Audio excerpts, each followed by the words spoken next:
I never thought I'd be the type of woman to wreck her own marriage. I saw those women in movies, read about them in novels, flawed, tragic figures driven by a desperate need for something more. They were always careless, always selfish. I judged them. Now I'm one of them. I sit here, in the suffocating silence of an apartment that feels too big for one person, watching everything fall apart because I couldn't keep my stupid mouth shut. My name is Alara. I'm 28, and just 3 years ago, I believed I had it all figured out. I had Alistair. Now, the life we built together is nothing more than a collection of memories I can no longer bear to look at. I met Alistair in the raw, messy aftermath of my breakup with Gideon. My relationship with Gideon had been a 2-year wildfire. It was the kind of all-consuming passion that burns hot and fast, leaving nothing but scorched earth behind. One minute we couldn't keep our hands off each other, the next we were screaming, hurling words like weapons. My friends called our connection electric. Looking back, they were just using a prettier word for toxic. But I was addicted to him, to the dizzying highs and the soul-crushing lows. When Gideon finally ended it, claiming he wasn't ready to settle down, I was shattered. I thought I would never recover. Then came Alistair. He was the calm after the storm. He was everything Gideon wasn't. Stable, kind, dependable. He called when he said he would. He had a respectable job in finance, owned his own condo, and carried himself with a quiet confidence that I found deeply reassuring after the constant chaos of Gideon. He was a safe harbor, and I steered my broken ship right into his arms. Within a year, we were married. I convinced myself I was happier with this peaceful, predictable life than I ever was on the emotional roller coaster with Gideon. The gentle rhythm of our days was a balm on my scarred heart. We bought a house in a quiet suburb, planted a garden, and hosted polite dinner parties. It was a perfect picture of adult life, and I played my part beautifully. Then I got pregnant. We were both thrilled, but Alistair's joy was boundless. He transformed our spare bedroom into a nursery with meticulous care, painting the walls a soft, gender-neutral yellow. He read every baby book he could find, his voice a low murmur in the evenings as he recited facts about fetal development. He never missed a single doctor's appointment, holding my hand during every ultrasound, his eyes wide with wonder at the flickering image on the screen. He was going to be the perfect father. When our son was born, a beautiful, tiny creature with a tuft of dark hair, the nurse asked for his name. I looked at Alistair, his face streaked with tears of joy, and a reckless, treacherous thought took root in my mind. Gideon, I said, my voice surprisingly steady. I'd like to name him Gideon. Alistair's brow furrowed slightly. That's an unusual name. Is it a family name? It was my grandfather's. I lied, the words slipping out with terrifying ease. He passed away when I was young. I was very close to him. It was a complete fabrication. There was no Grandpa Gideon. My grandfathers were named Arthur and Frank, but the lie felt thrilling, a secret rebellion against the placid perfection of my life. It was a way to keep a piece of my wild past alive, a secret anchor to the woman I used to be. I couldn't let go of him, not completely. Alistair's face softened immediately. Oh, Alara. Of course. That's beautiful. Gideon. I love it. He was completely oblivious, his good heart incapable of suspecting such a deep and calculated deception. He thought it was a tribute to family, a legacy. He had no idea I had just branded our son with the name of the man I still couldn't forget. In that moment, as I held my newborn son, I felt a flicker of the old electricity, the dangerous thrill I had craved. It was the first crack in the foundation of the life I had so carefully built. And deep down, in a place I refused to acknowledge, I knew it wouldn't be the last. Life after our son, Gideon, was born was a blur of diapers, sleepless nights, and a body that no longer felt like my own. Alistair was a rock. He would come home from a long day at work, find me exhausted and disheveled, and gently take the baby from my arms. Go shower, Alara, he'd say softly. Take a break, I've got him. He tried so hard, so desperately hard, to be everything I needed. But instead of feeling gratitude, I felt a growing, irrational annoyance. I'd get irritated at the way he loaded the dishwasher, the precise way he stacked the plates as if solving a puzzle. I'd snap when he'd ask what I wanted for dinner, when the sheer weight of making another decision felt crushing. They were small, stupid things, but they were symptoms of a deeper sickness in my soul. I was drowning in the sea of domesticity, and instead of reaching for the life raft Alistair kept throwing me, I found myself looking back at the storm. During the late-night feedings, in the blue glow of my phone screen, I started scrolling through old photos. Photos of me and the other Gideon. There we were, younger and reckless, on a beach trip, his arms slung possessively around my shoulders. There we were at a loud concert, his mouth at my ear, his expression intense. I told myself it was just nostalgia, a longing for the person I was before I became someone's wife and someone's mother. I told myself it was harmless. Around little Gideon's first birthday, I did something I knew was wrong.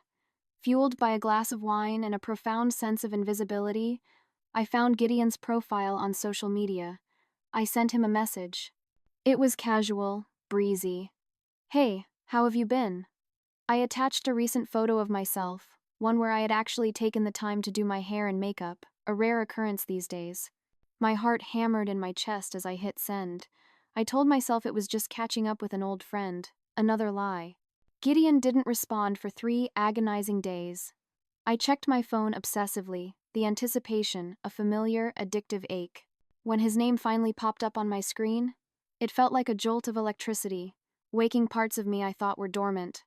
"Wow, Alara, you still look amazing," his message began.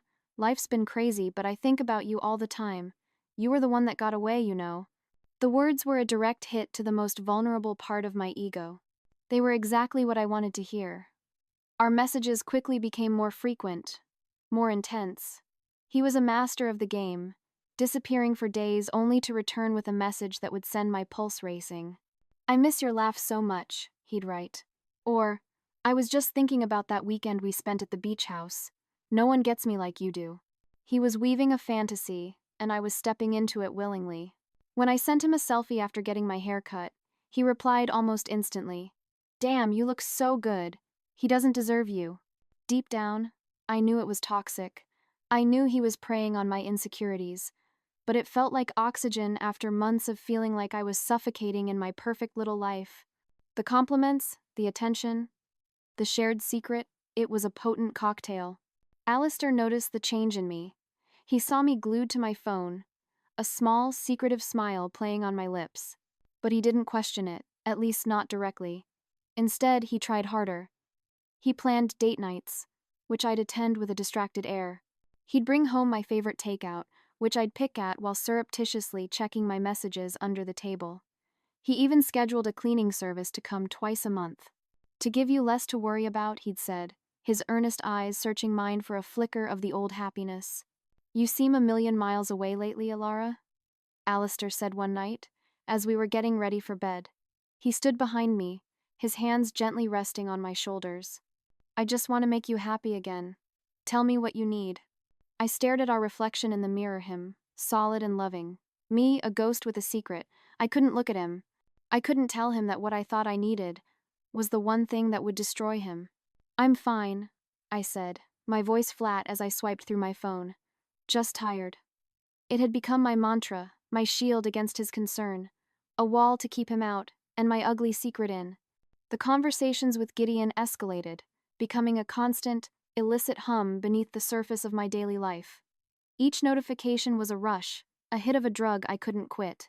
He knew exactly what to say to make me feel seen, desired, and special things I had convinced myself I no longer felt in my marriage. "You know what I love about you?" he messaged one night, while I was sitting on the couch next to Alistair, pretending to watch a documentary about penguins. "You never needed anyone to take care of you. You're not like other girls who just want security." The irony was staggering.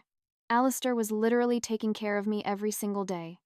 He paid our bills, he helped with our son, he provided a life of complete security. But Gideon's words twisted that reality. Suddenly, Alistair's responsible, loving nature seemed like evidence that I had settled for a boring caretaker, rather than something to be cherished. My phone became an extension of my hand, and a source of constant paranoia. I started hiding it whenever Alistair was around. I'd take it into the bathroom with me when I showered. I'd wait until he was busy giving little Gideon his bath to respond to Gideon's messages. I started staying up late, telling Alistair I wanted to watch a movie, when really I was just waiting for the house to be quiet so I could text freely. The next day, Gideon sent a message that made my breath catch in my throat. Send me a pic of you now. I need to see your face. I found myself in the bathroom, taking selfie after selfie, angling my phone, adjusting the light, trying to find a version of myself that looked less like a tired mother and more like the woman he remembered. I finally found one I thought was good enough and sent it. Beautiful, he wrote back instantly. But I miss seeing all of you. I knew what he was asking for. A cold wave of shame washed over me, but it was quickly followed by a hot flush of excitement. I shouldn't, a small voice whispered. I'm a wife, a mother. But a louder, more reckless voice drowned it out. Alistair doesn't see you anymore. Not really. But Gideon does. That night, after Alistair fell asleep, his steady breathing a gentle rhythm beside me, I slipped out of bed. In the sterile light of the bathroom, I took the photo he wanted. My hands were shaking as I sent it. In the twisted logic of my addiction, I convinced myself it wasn't really cheating. It was just pictures. It wasn't physical. It was a game, a secret world that had nothing to do with my real life. But the line had been crossed. The conversations became more explicit. He told me in graphic detail what he wanted to do if we were ever alone together. I sent him more photos, each one bolder than the last, photos I would die if anyone else ever saw. Each message, each picture, was a brick I was laying, walling myself off from my husband, my family, my own conscience. All the while, Alistair was trying harder than ever to break through that wall. He came home with little surprises, a bouquet of my favorite flowers, a novel by an author I liked, but I found his efforts forced, almost pathetic. His love felt like a weight, while Gideon's illicit attention felt like freedom. I was living a lie, and the effort of maintaining it was making me cruel. He was fighting for a marriage that, in my mind, was already a ghost.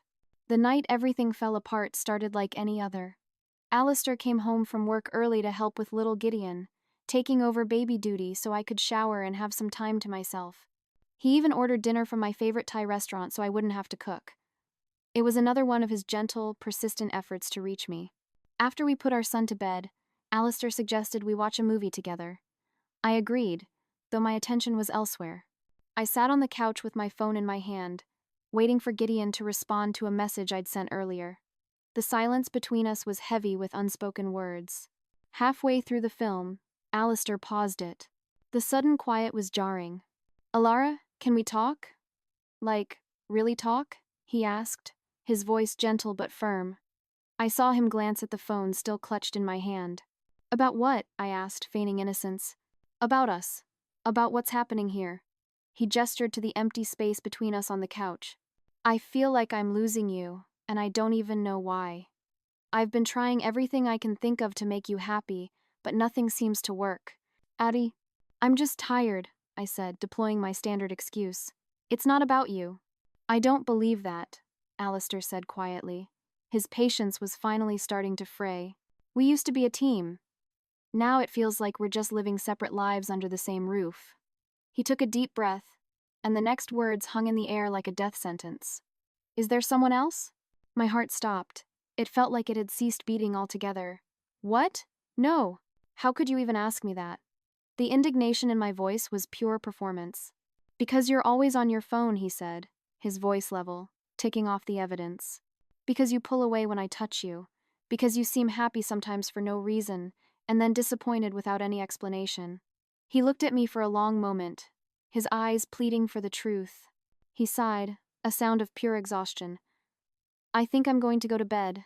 I'm tired of feeling like I'm fighting for someone who doesn't want to be fought for. I watched him walk to our bedroom, feeling a toxic mix of guilt and relief. The confrontation was over, for now. I picked up my phone again. A new message from Gideon. Can't stop thinking about you. Send me another pic. Something just for me. I glanced toward the closed bedroom door. Then, quietly, I stood in the dim light of the living room, took another revealing photo and sent it. The reply was immediate. You're so hot.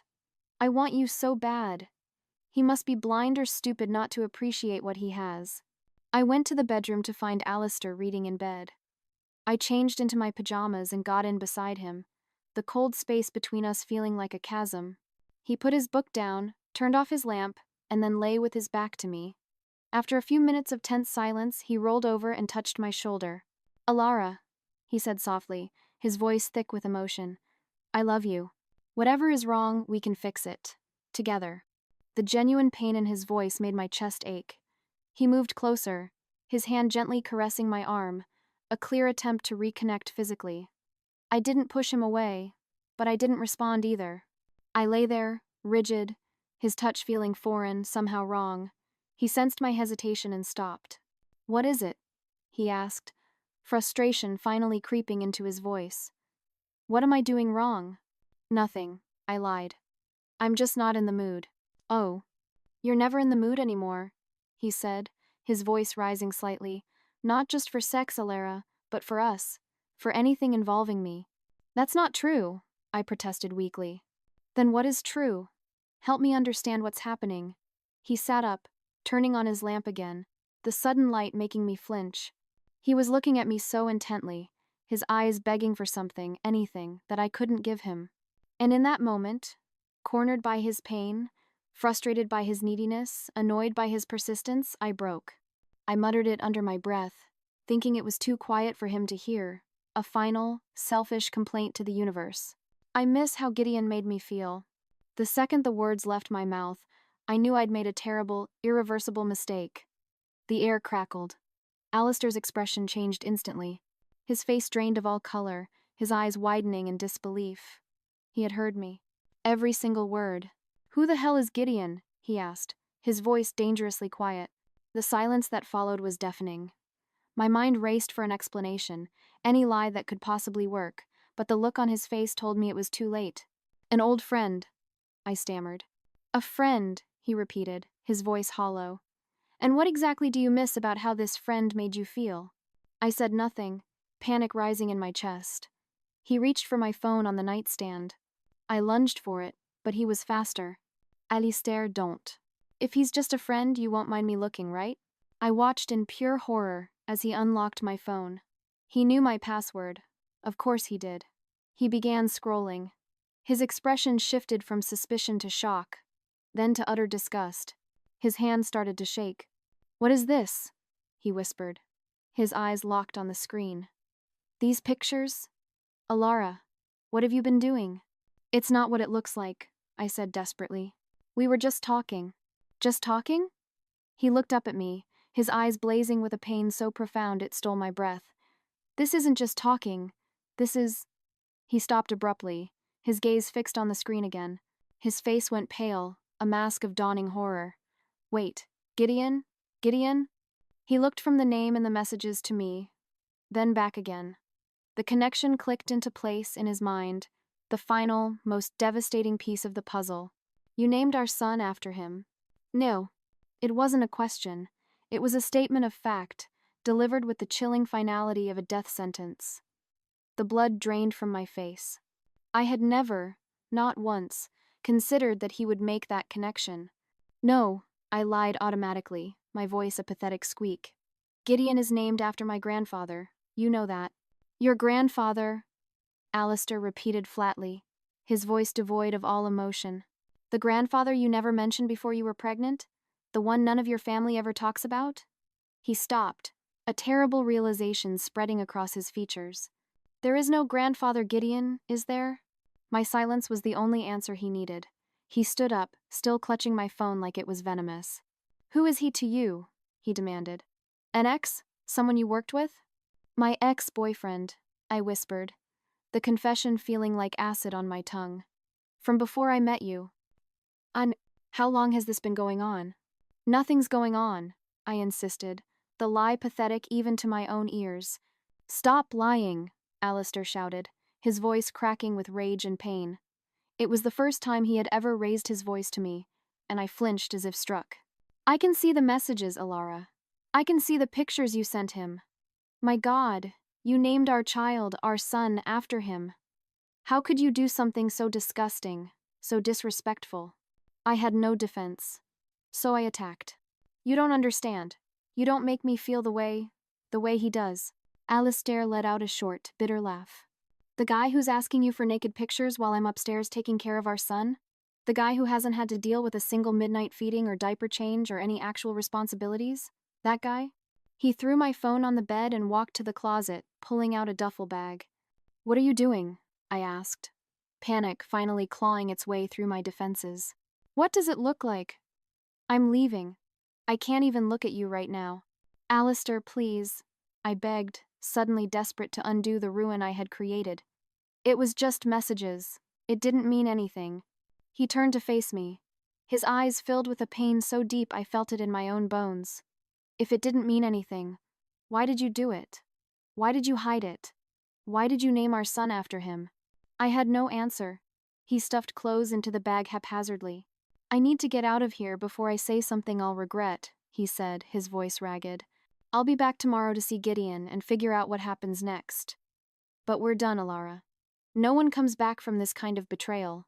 It was just words. I protested weakly, a final, desperate attempt to minimize the damage. "I didn't actually cheat on you." Alistair paused at the bedroom door and looked at me with pure, undiluted disgust.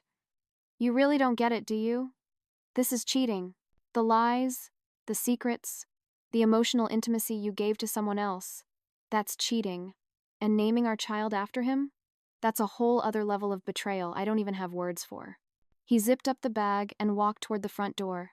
I followed him, tears finally streaming down my face. "Please don't go," I begged.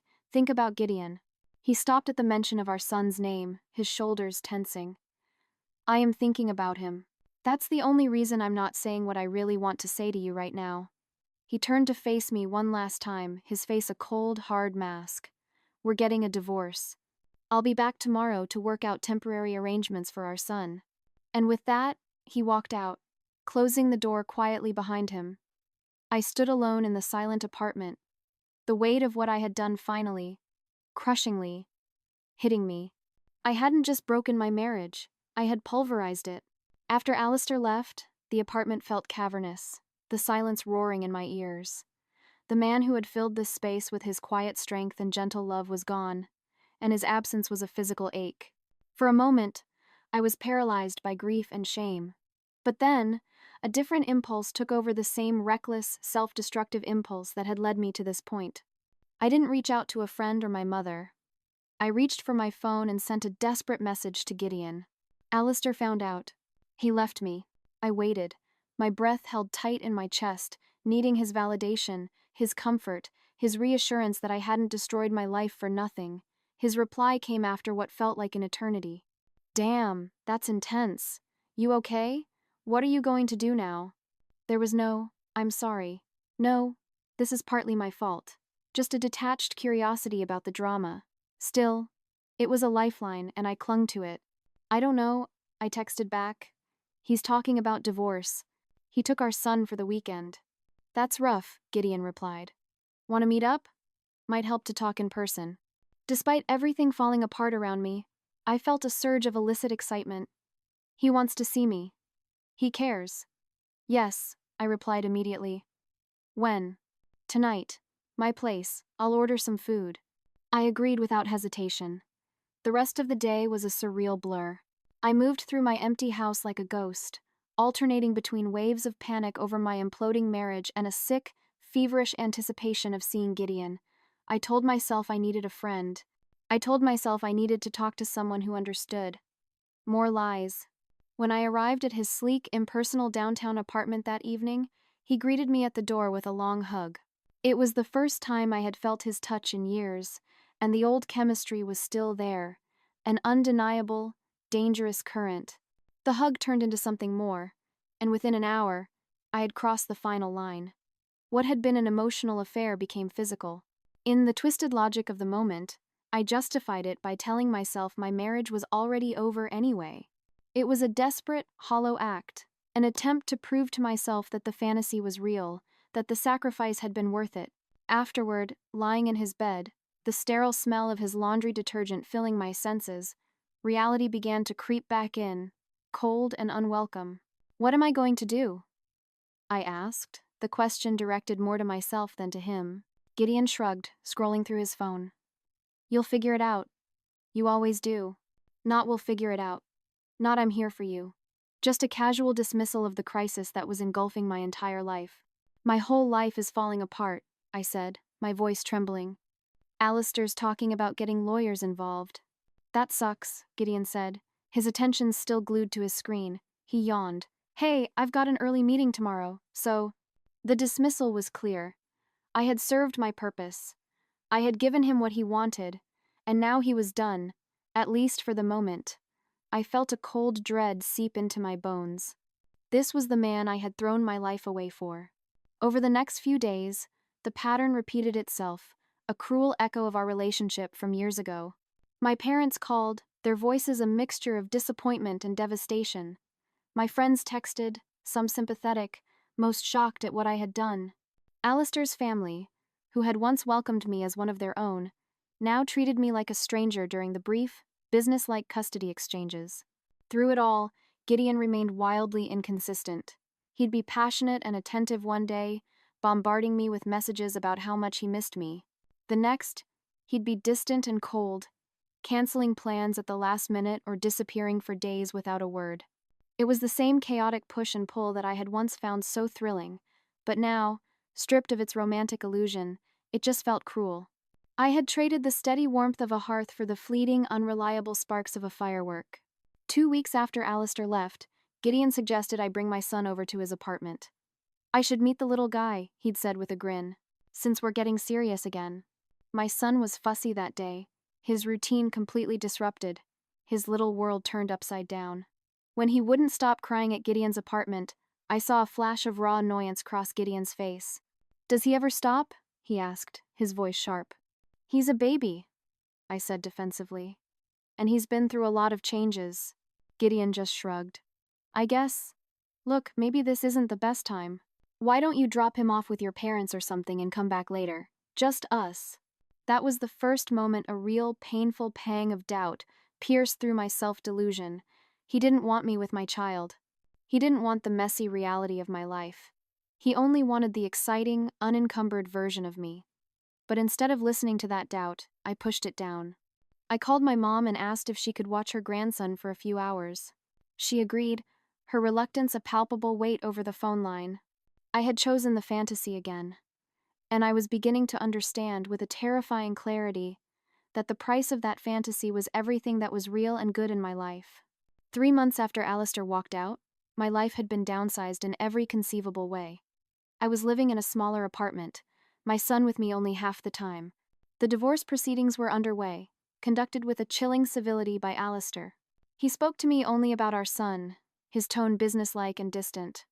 The warmth in his eyes was gone, replaced by a guarded emptiness that was more painful than any angry outburst could have been. Gideon had settled into a comfortable pattern of seeing me once or twice a week, always at his convenience, always on his terms. The red flags I had once ignored were now waving violently in my face. How he only called when he wanted something. How he never asked about my son. How he always had an excuse when I truly needed support. I was no longer an exciting escape for him. I was a complicated reality he was growing tired of. One morning, after Gideon had canceled plans for the 3rd time in 2 weeks, I woke up feeling nauseous. At first, I blamed it on stress, but when the feeling persisted for several days, a horrifying suspicion began to dawn. I bought a pregnancy test from the pharmacy down the street, my hands trembling as I paid the cashier. Back in my sterile apartment bathroom, I watched as 2 pink lines appeared, changing everything. Again. When I told Gideon, his reaction was exactly what I should have expected, but it still managed to shock me with its cruelty. Are you sure it's mine? He asked immediately, his eyes cold and accusatory. The question felt like a slap in the face. Yes, I said, hurt by the implication. Alistair and I haven't been together since long before he left. Gideon ran a hand through his hair, pacing the length of his living room. This is not what I signed up for, Alara. I'm not ready to be a dad. You think I planned this? I asked, my voice rising with disbelief. I'm already a single mom half the time. The last thing I wanted was another baby right now. Oh, so what are you going to do? He asked, the emphasis on you saying everything. Don't you mean, what are we going to do? I corrected him, a desperate plea in my voice. He stopped pacing and looked at me, his expression unreadable. Look, I care about you. But I never said anything about settling down. Especially not with someone else's kid already in the picture, and another one on the way. He didn't call. He didn't text. After a week of agonizing silence, I went by his apartment, only to be told by the doorman that he had instructed them not to let me up. He had blocked my number. He had cut me out of his life as easily as deleting a contact. I had been completely and utterly discarded. The next day was a custody exchange with Alistair. As I handed our son over, my face pale and drawn, Alistair noticed something was different. "Are you sick?" he asked. It was the first personal question he had asked me in months. I hesitated, then decided there were no more lies left to tell. Honesty was the only thing I had left. "I'm pregnant," I said quietly, the words barely a whisper.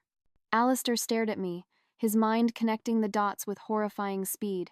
He let out a short, bitter laugh and shook his head, a look of grim, tragic vindication on his face.